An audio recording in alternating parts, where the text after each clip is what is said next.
साक्षी के हत्यारे साहिल को 2 दिन की पुलिस रिमांड अपडेट आपको दे रहे हैं इस वक्त। इस खबर से जुड़ी हुई रोहिणी कोर्ट ने साहिल को पुलिस रिमांड में भेजा। पुलिस पूछताछ में साहिल ने कबूला अपना गुनाह। पुलिस से पूछताछ में कहा गुस्से में वारदात को दिया अंजाम, कई दिनों से साक्षी के नजरअंदाज करने से नाराज था। तो पुलिस की पूछताछ में ये बातें सामने आ रही हैं। साहिल ने कहा गुस्से में वारदात को अंजाम दिया, साक्षी के नजरअंदाज करने की वजह से गुस्से में था।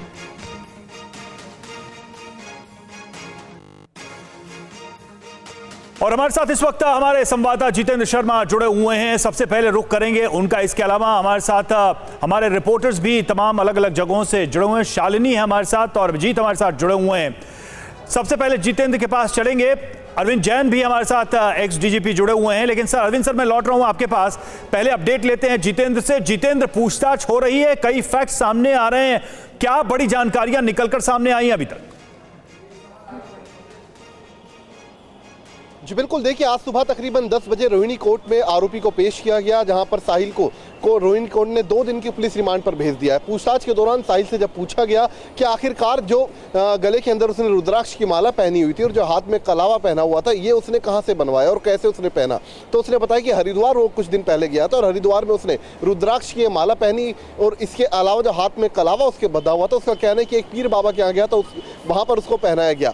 इसके अलावा इस केस से जुड़े कुछ और करेक्टर अब सामने आने लगे। एक जबलू भाई करके बताया जा रहा है, जो कि इसी शाहबाद डेरी इलाके का रहने वाला है। पूछताछ के दौरान साहिल ने कबूल किया कि जो ये जबलू भाई है उससे दरअसल साक्षी की दोस्ती हो गई थी और लगातार जो जबलू है वो इसको डरा रहा था, धमका रहा था साहिल को कि अगर वो साक्षी से दूर नहीं हुआ तो उसका कत्ल कर देगा, और इसी डर की वजह से उसने साक्षी का ही कत्ल कर डाला। तो फिलहाल ये जो तमाम कहानियां वो बता रहा है पुलिस को, इन कहानियों की तस्दीक करने में पुलिस जुटी हुई है। इसके अलावा जो वारदात में इस्तेमाल हथियार है, उसने बताया कि तकरीबन 15 दिन पहले उसने एक साप्ताहिक बाजार शाहबाद डेयरी के अंदर लगता है, वहां से उसने हथियार खरीदा था। तो लिहाजा ऐसे में जरूरी है कि उस दुकान की भी निशानदेही की जाए कि कहां से उसने हथियार खरीदा, ताकि उसके बयानों की तस्दीक हो सके। तो अभी फिलहाल पुलिस उसके बयानों को रिकॉर्ड करके उनकी तस्दीक करने में जुटी हुई है और अगले 2 दिन तक यही पुलिस करने वाली है। बिल्कुल जितेंद्र, बहुत जरूरी है इस पूरे मर्डर केस की तफसील से जांच करना भी। बहुत सारे एंगल अभी भी इसमें फंस रहे हैं। आखिर साहिल ने इतने निर्मम तरीके से हत्या क्यों की, ये सारे सवाल जिसका जवाब वही दे सकता है। पूछताछ चल रही है। एक और बड़ी खबर इस बीच आ रही है, साक्षी मर्डर केस में लव ट्रायंगल की कहानी भी सामने आई है।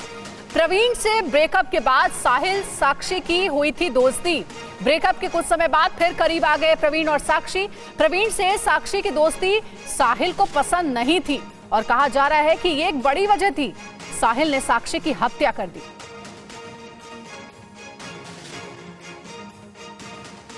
और पुलिस को साक्षी के हाथ पर प्रवीण नाम का टैटू बना हुआ मिला। दिल्ली पुलिस प्रवीण से पूछताछ कर रही है और जानने की पुलिस ने कोशिश की है कि साक्षी और उसके रिश्ते क्या हैं। शाहबाद पुलिस स्टेशन से संवाददाता पुनीत शर्मा की यह रिपोर्ट देखिए।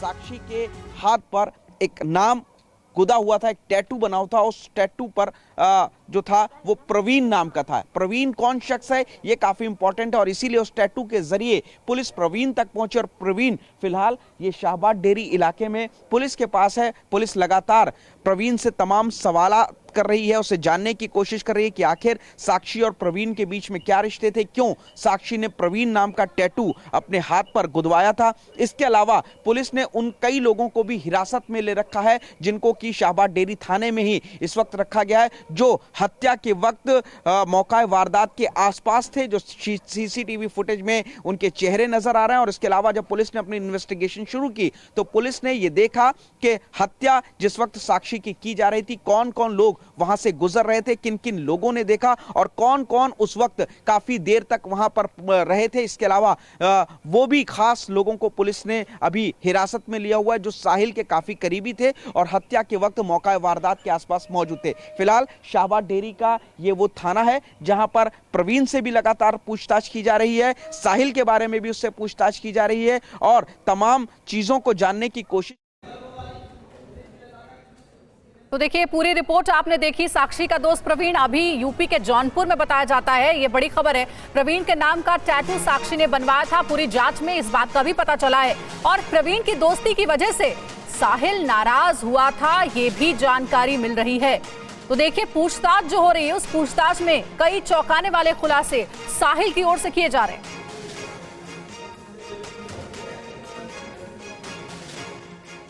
और हमारे तमाम रिपोर्टर्स इस पूरी खबर पर नजर बनाए हुए हैं। शालिनी हमारी सहयोगी हमारे साथ जुड़ी हुई है। शालिनी, साहिल की नाराजगी की वजह साक्षी और प्रवीण की नजदीकियां थी, ये पूछताछ में पता चला है। अब जरा ये बताइए कि प्रवीण से जो पूछताछ हुई है उसमें पुलिस को क्या कुछ पता चला है? इस वक्त आप साक्षी के घर में मौजूद हैं, आसपास के लोगों से आपने बातचीत की, क्या बताया गया साक्षी और साहिल के बारे में? देखिए अंजलि, मैं बताऊं, मैं इस वक्त साक्षी के घर पर हूं, लेकिन साक्षी के घर पे देखिए ताला लगा हुआ है और घर में जो उसके मम्मी और पापा हैं वो कल से घर पर नहीं आए। कल पुलिस जो है उनसे लगातार पूछताछ कर रही है। यहाँ पर साक्षी की भाभी हमारे साथ में है, उनसे बातचीत करते हैं। आप प्रवीण को जानती हैं क्या? प्रवीण के साथ उसकी दोस्ती थी, प्रवीण के बारे में जानती हैं? नहीं मैडम, मैं प्रवीण को नहीं जानती हूँ। तो क्या सारा कह रहे हैं कि साहिल नाराज था, उससे बातचीत नहीं कर रही थी, साक्षी इस वजह सब कुछ किया? मैडम, जब हमको कोई बताता नहीं थे तो हम नहीं जानते थे, न प्रवीण को जानते थे न साहिल को जानते थे।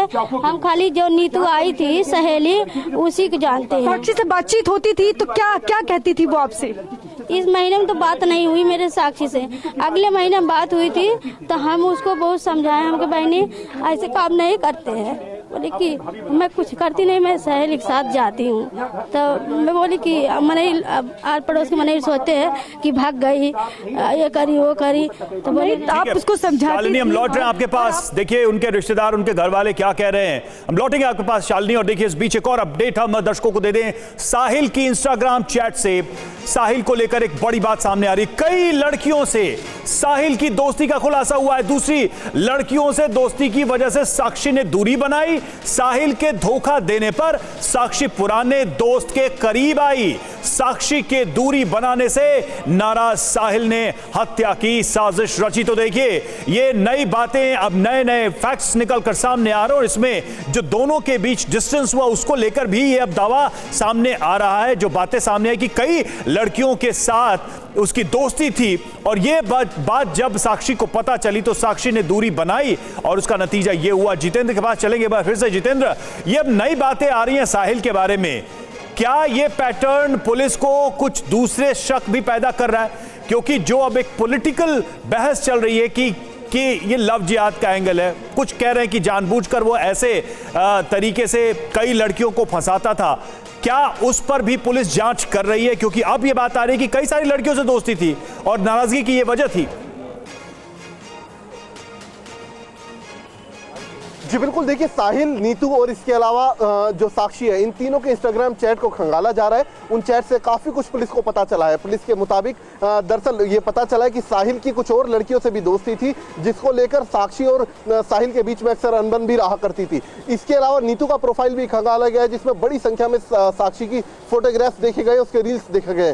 तो फिलहाल नीतू से, इसके अलावा साहिल से, एक लड़की आरती है उससे, प्रवीण से, इन सभी से अब पुलिस पूछताछ का मन बना चुकी है। इन सभी से इनके इंस्टाग्राम प्रोफाइल और जो भी अन्य सोशल मीडिया प्रोफाइल है उन सभी को सामने रखकर पूछताछ की जाएगी। साथ ही ये भी पता चला है कि जो साहिल है वो लगातार जो साक्षी है उसका पिछले कुछ दिनों से उसका पीछा कर रहा था, उसको परेशान कर रहा था, जबकि साक्षी उसको इग्नोर कर रही थी। और यही वजह थी कि जो साहिल है उसने साक्षी को मौत के घाट उतारा। बिल्कुल, ये कहा जा रहा है कि लव ट्रायंगल भी इस पूरे हत्याकांड के पीछे एक बड़ी वजह। जितेंद्र हमारे साथ आप जुड़े रहिएगा, लौटेंगे आपके पास। एक और बड़ी खबर यह कि हत्या से ठीक 15 दिन पहले साहिल ने रची थी हत्या की साजिश, यानी कि पूरी प्लानिंग के साथ साक्षी का मर्डर किया गया।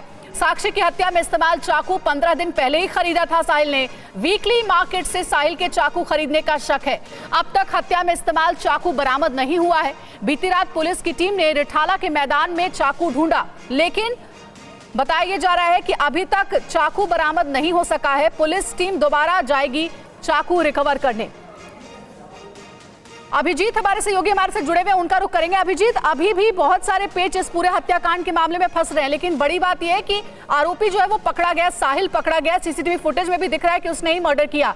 अभी तक की पूछताछ में जो पूरी जांच हो रही है उसमें क्या कुछ पता चला है? क्या और भी लोग शामिल हो सकते हैं इस मर्डर की प्लानिंग के पीछे?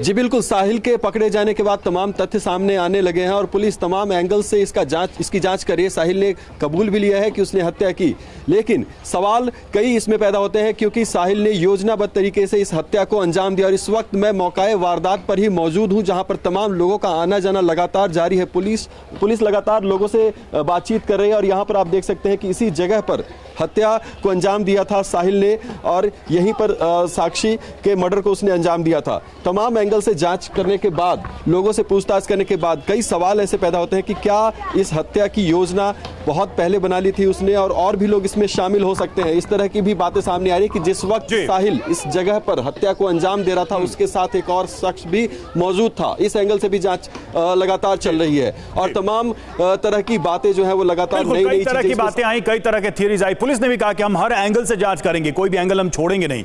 जरा पुलिस की जांच की दिशा को भी समझने की कोशिश करेंगे। हमारे साथ ex DGP Arvind Jain sir जुड़े हुए। अरविंद सर, वीडियो आपने देखा ही होगा और अब ये बात सामने आ रही है, कोई कह रहा है कि हाथ में कलावा बांधता था, रुद्राक्ष था, कई लड़कियों से वो दोस्ती में था, रिलेशंस में था, फिर इस लड़की की हत्या की जाती है, बड़ी प्लानिंग से वो दिल्ली से निकलता भी है, भागता है, छुपता है। इन सारे डॉट्स को जोड़कर आप इस केस को कैसे देख पा रहे हैं? देखिए, इसमें कई एंगल्स निकल के आ सकते हैं। इसमें जो लव जिहाद की थ्योरी है उससे भी मैं असहमत नहीं हूँ, ये इसकी बहुत संभावना है। दूसरा, ये जो कलावा पहने हैं और रुद्राक्ष की माला पहने हैं, ये इस प्रकार की अक्सर हरकतें मुस्लिम लड़कों के द्वारा की गई हैं, देखी गई हैं। सर, एक फैक्ट और था कि साक्षी की सहेली ने ये बोला है कि नाम बदला उसने, पहचान छुपाई थी दोस्ती करते हैं। वो नाम छुपा के दोस्ती करते हैं और जब थोड़ा सा करीब आ जाते हैं और जब निकाह की बात होती है तब ये सब बातें धीरे धीरे खुलती हैं या निकाह के बाद खुलती हैं, तब पता चलता है कि ये तो मुस्लिम है। ये इस प्रकार की बहुत सी घटनाएं यूपी में हुई हैं। यूपी में जब से लेजिस्लेशन बना है इसके ऊपर काफी रोक लगी है। देखिए, ये जो घटना है, ये मैं कुछ बातें अवश्य कहना चाहूंगा। लोग पुलिस को ब्लेम करते हैं, लॉ एंड ऑर्डर को ब्लेम करते हैं, पर हमको इसको इस तरीके से भी देखना चाहिए कि कितनी तेजी से एक समाज में चारित्रिक पतन जो है वो यंग एज में लड़के लड़कियों का हो रहा है और इस प्रकार की रिलेशनशिप्स चल रही हैं कि वो उसने उसको छोड़ा, उसने उसके साथ दोस्ती की। पर इसमें यह है कि पुलिस इसमें बहुत तत्परता से केस वर्कआउट किया है और गिरफ्तारी भी की है। इसमें कोई बहुत ज्यादा एविडेंस कलेक्ट करने को नहीं है। चाकू है, चाकू के ऊपर फिंगरप्रिंट्स के निशान है, पत्थर है, ये सब चीजें हैं, इनको कलेक्ट करेंगे। इसमें मेरे ख्याल से बहुत जल्दी फास्ट ट्रैक कोर्ट में चार्जशीट फाइल हो जाएगी, गवाहों के बयान हो जाएंगे। इस पर चर्चा करेंगे। कई सारे सवाल हैं जिसके जवाब आपसे जानने हैं। ये पूरा हत्याकांड, बहुत ही निर्मम तरीके से हत्या की गई, जिसका जो मुख्य गुनाहगार है वो अब पुलिस की गिरफ्त में है। लेकिन सवाल उस समाज पर भी उठना चाहिए, उन लोगों पर भी उठना चाहिए जो इतने अमानवीय हो गए कि सड़क पे से गुजरते रहे लेकिन किसी ने साहिल को रोका नहीं। साक्षी मर्डर केस में आया लव जिहाद का एंगल, आरोपी साहिल को लेकर अब कई सवाल उठ रहे हैं। बीजेपी बोली ये लव जिहाद का मामला है, हाथ में कलावा और रुद्राक्ष की माला पहनने पर सवाल उठने लगे हैं। तो दरअसल साहिल की एक तस्वीर जारी हुई है जिसमें वो हाथ में कलावा और रुद्राक्ष की माला पहने हुए नजर आ रहा है। इसी को लेकर के अब सवाल उठने लगे हैं कि कहीं ये पूरा मामला लव जिहाद का तो नहीं है। पुलिस अब इस एंगल से भी जांच कर रही है। साहिल की ऐसी तस्वीरें सामने आई है जिनके आधार पर बीजेपी ने आरोप लगाए हैं। साहिल हाथों में कलावा बांधता हुआ दिखा, देखिए तस्वीर भी आपको दिखा रहे। साहिल रुद्राक्ष की माला पहनता था और साक्षी के दोस्तों का दावा है कि साहिल ने नाम बदलकर साक्षी से दोस्ती की थी।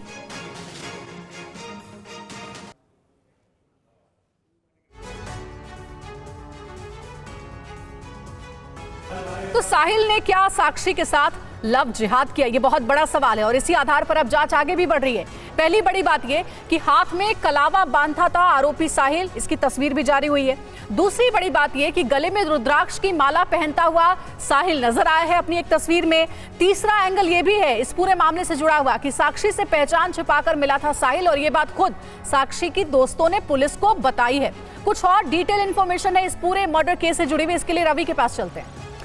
बिल्कुल, इस पूरे मामले में कुछ ऐसी बातें आई हैं जिसको लेकर लव जिहाद के एंगल को भी सामने रखा जा रहा है, उस पर भी बातचीत चल रही है। लव जिहाद को लेकर किसने अब तक क्या कहा वो भी हम जल्दी से आपको बताते हैं। जो बयान अब तक सामने आए हैं, तो ये अब दिल्ली में भी लव जिहाद के तहत हिंदू लड़कियों की हत्या, गंभीर चेतावनी, ये कहना है वीरेंद्र सचदेव बीजेपी अध्यक्ष दिल्ली। साफ तौर पर वो इस पूरे मामले को लव जिहाद के एंगल से जोड़ते नजर आ रहे हैं। कपिल मिश्रा बीजेपी नेता क्या कह रहे हैं, साहिल के हाथ में कलावा कैसे, ये लव जिहाद है।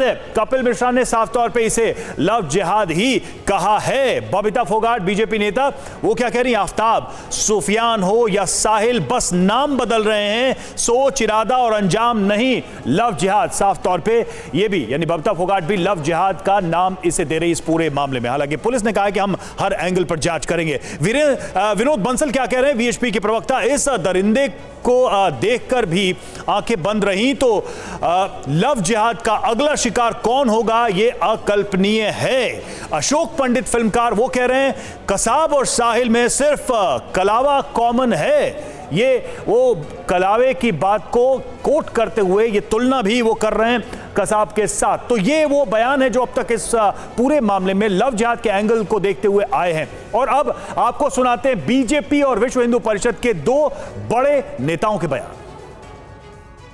जब एक धर्म विशेष के लोग लव जिहाद और जिहादी मानसिकता से काम करेंगे तो पूरे समाज को चिंता करने की जरूरत है। हमें अपनी बच्चियों के साथ बात करने की जरूरत है, उनकी काउंसलिंग करने की जरूरत है और ऐसे दरिंदों से कैसे निपटना है ये भी समझाना पड़ेगा। दिल्ली में एक और नाबालिग बेटी हो गई लव जिहादियों का शिकार। हिंदू समाज आखिरकार इन जिहादियों का शिकार कब तक होता रहेगा, और वो सेकुलर गैंग आखिरकार क्यों सो जाती, कहां छुप जाती है जब हत्यारे जिहादी होते हैं और विक्टिम हिंदू होता है। लव जिहाद से भी बेटियों को सावधान रहना पड़ेगा, ये मन में से निकालना पड़ेगा कि मेरा अब्दुल तो ठीक है। तो देखिए, एक के बाद एक कई बयान सामने आ रहे हैं। हमारे साथ पूर्व डीजीपी अरविंद जैन साहब जुड़े हुए, उनका रुख करते हैं। अरविंद सर, इससे पहले ब्रेक में जाने से पहले जो सवाल मैंने किया था, मैं चाहूंगी उसी का आप जवाब दें। सबसे बड़ा गुनहगार जो है साहिल, वो तो पुलिस की गिरफ्त में है, जांच भी चल रही है, पूछताछ भी हो रही है और उसे सजा भी मिलेगी। लेकिन उस समाज का क्या किया जाए, उन अमानवीय लोगों का क्या किया जाए जो सड़क पर से गुजरते रहे, लेकिन किसी ने साहिल को रोकने की जहमत तक नहीं उठाई, ये देखते हुए कि एक लड़की का मर्डर हो रहा है, निर्मम तरीके से हत्या की जा रही है। बहुत ही शर्मनाक है। महिलाएं भी गुजर रही हैं, आदमी भी गुजर रहे हैं। ऐसा लग रहा है कि कोई अगर कुत्ते को भी मारता है तो 10 लोग रास्ते में रोक के टोकते हैं कि भाई आप इसको क्यों मार रहे हैं, बेजान जानवर को। ये तो एक लड़की को मारा जा रहा है, एक नाबालिग बच्ची को मारा जा रहा है, और लोग बात उसको समझ रहे हैं कि ये तो इनका कोई इंटरनल मैटर है, चलने दीजिए, हमें इससे क्या लेना देना। ना इसके पास कोई AK-47 थी कि ये कोई टेररिस्ट था कि वो फायरिंग कर देगा। चाकू लिए है छोटा सा, इसको तो क्या आप ये कह रहे हैं कि जो एक समाज का मनोविज्ञान है वो भी एक विकृति की तरफ बढ़ रहा है, और व्यक्तिगत तौर पे एंगर मैनेजमेंट जैसे इश्यूज भी हैं जो इस तरह के हीनियस क्राइम में कन्वर्ट हो रहे हैं? देखिए, लोगों को राइट्स के साथ साथ अपनी ड्यूटीज को भी समझना होगा हमारे कंट्री में, कि उनकी कोई ड्यूटीज भी हैं। राइट सबको पता है, ड्यूटीज भी हैं, उनको प्रशासन की, पुलिस की हेल्प करनी चाहिए कि भाई ऐसे में अगर कोई है तो तत्काल उसको तो डंडा मार के ही गिरा सकते थे। पतला दुबला सा लड़का है, 2 लोग डंडा मार के उसको खींच के गिरा सकते थे, उसको दबोच सकते थे वहीं पर, और पुलिस को सूचना करके बुला सकते थे, बच्ची की जान बच सकती थी। ये इस प्रकार की जो घटनाएं होती हैं, इनसे हमको ये समझना चाहिए कि जो बच्चियां स्कूलों में पढ़ती हैं, कॉलेजेस में पढ़ती हैं, उनके माँ बाप हैं, उन सब में बहुत भारी डर सर, बहुत ही शर्मनाक और दुर्भाग्यपूर्ण है। जो सवाल हम उठा रहे हैं उस पर सोचने की जरूरत है उन लोगों को जो कि सीसीटीवी फुटेज में नजर आ रहे हैं और जो तमाशा देखते रहे साक्षी का मर्डर होता रहा। एक और बड़ी खबर यह कि साक्षी मर्डर केस में एक और नया किरदार सामने आया है। साहिल ने कहा है कि जबलू से साक्षी का अफेयर था। जबलू नाम का शख्स अब इस पूरे स्टोरी में सामने आया है। जबलू ने साहिल को साक्षी से दूर रहने को कहा था। साहिल को डर था कि जबलू उसे मार देगा। जबलू के डर से साहिल ने साक्षी को ही मार दिया। जितेंद्र हमारे सहयोगी हमारे साथ जुड़े हुए। जितेंद्र, पहले प्रवीण किरदार सामने आया, साहिल तो खैर है ही जिसने मर्डर किया, अब ये जबलू कौन है जिसके बारे में साहिल कह रहा है कि जबलू से उसको जान का खतरा था इसलिए उसने साक्षी को ही मार दिया? जी बिल्कुल, देखिए, पूछताछ के दौरान पहले साहिल ने परवीन का नाम लिया और अब उसके बाद उसने जबलू नाम के एक शख्स का नाम लिया और बताया कि जबलू दरअसल शाहबाद डेरी जे कॉलोनी इलाके का बदमाश है और वो हाल फिलहाल में उसकी साक्षी से दोस्ती हुई थी और जबलू ने इसको धमकी दी थी कि अगर वो साक्षी से दूर नहीं हुआ तो जबलू इसकी हत्या कर देगा और इसी डर से उसका कहना है कि जबलू उसे मारता, इसने साक्षी को मार दिया। तो इस तरीके के जितने भी वो बयान दे रहा है, बार बार जो भी अपने बयानों को बदल रहा है, पुलिस का कहना है कि इन 2 दिन की रिमांड के दौरान उसके बयानों की तस्दीक की जाएगी। इस केस से जुड़े जितने भी किरदार है, चाहे वो नीतू हो, साक्षी की दोस्त आरती हो, इसके अलावा जबलू हो, साथ ही परवीन हो जो कि इस वक्त जौनपुर में है, उसको फिलहाल पुलिस ने दिल्ली में बुलाया है। इसके अलावा जो भी इस केस अच्छा जितेंद्र, एक चीज बताइए जल्दी से, एक छोटा सा आंसर, सभी से पूछताछ की जाएगी। जितेंद्र, इस मामले में एक छोटा सा आंसर, साहिल के बैकग्राउंड में अभी तक पुलिस ने क्या जुटाया है? मतलब ये पहला क्राइम था या इस तरह की टेंडेंसी थी, कुछ ऐसा उसका नेचर था, पहले भी उसने ऐसी कोई कोशिश की, अपराध की? क्या इस बारे में पुलिस का अभी तक का स्टेटमेंट है?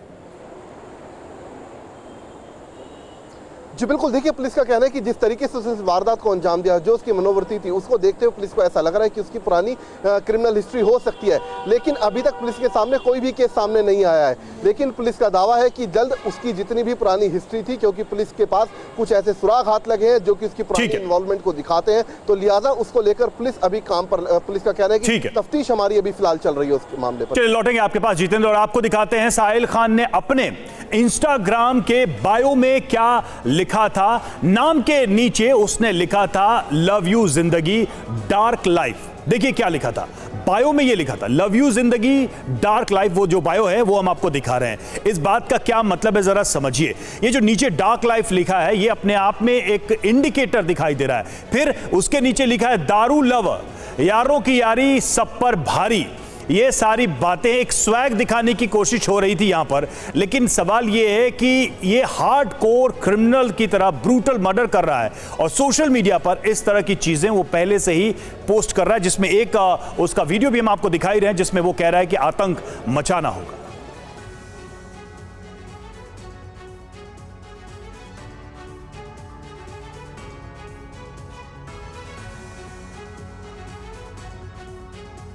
जी नहीं देती मेरे भाई, आतंक उठाना जरूरी है।